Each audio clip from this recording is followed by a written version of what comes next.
I'm going to be talking to you about lead testing today. But before we get into kind of the how-to, we're going to talk about when you would test someone for lead. So anyone who's foreign-born entering the country needs to be tested. Also, anyone from ages 1 to 5 years of age who is eligible for Medicaid or Head Start needs to be tested. Lead can be absorbed through the skin, through inhalants, also dust particles, and also food and water sources. So the most common source of lead is going to be lead paint. And anyone who lives in a home that has been built before the 70s is going to need to be tested due to the high levels in the paint. We're going to go over the lead test preparation. So what we need is to gather our materials, and first we're going to gather our gloves, hand sanitizer, lancets, 2x2s. We're going to need a sample collector and a collection tube, some droplets, and the lead care tube, and as well as the machine lead care number 2. To begin the test, we want to make sure we have the right patient. Perform hand hygiene and put on your gloves. You want to take the alcohol pad and clean the area.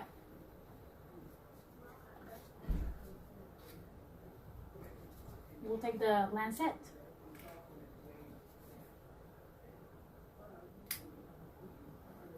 and wipe the first drop of blood. You're going to take the collector tube, grab it from the green area, and fill it all the way up to the black. This is going to require a lot of milking, so you gotta have a good strategy. Once you get enough blood, you're going to take the plunger, open up the lead care tube,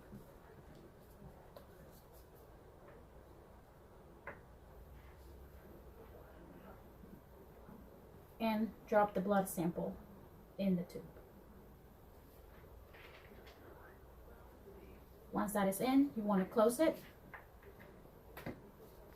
and mix for about 8 to 10 times. In the meantime, you want to take the sensor and place it in the machine. Once you're done mixing the substance in it, you will open it up, use the plunger, draw the blood sample, and place it on the X. Get our patient's results back from the lead screening, we're going to want to discuss with them what that number actually means. So anything greater than 5 micrograms per deciliter indicates that patient has been exposed to some source of lead, and they're going to require frequent monitoring and visitation to ensure that lead level is not increasing. These lead levels are also associated with some learning difficulties in children. Anything greater than 45 micrograms per deciliter indicates that the patient has lead poisoning or lead toxicity, and they're going to require medication and also chelation therapy to decrease that lead level, because these lead levels are associated with seizures, coma, and in some cases death. Once we get our patient's results, we're going to want to give our provider a report using the SBAR method. So we're going to use Jessica as our clinical case study. So Jessica, or her situation is that she is a 4-year-old going into the Head Start program. Her background is that she lives with her mom in an apartment in Manassas, and she's Guatemalan born. Her assessment revealed both unremarkable neurological and physical assessments, and her lead level was 2 micrograms per deciliter. Our recommendation for Jessica and her mom are that we educate mom on signs and symptoms of increasing lead levels in the blood, and also we reinforce to mom that Jessica's lead levels at the time are appropriate and acceptable.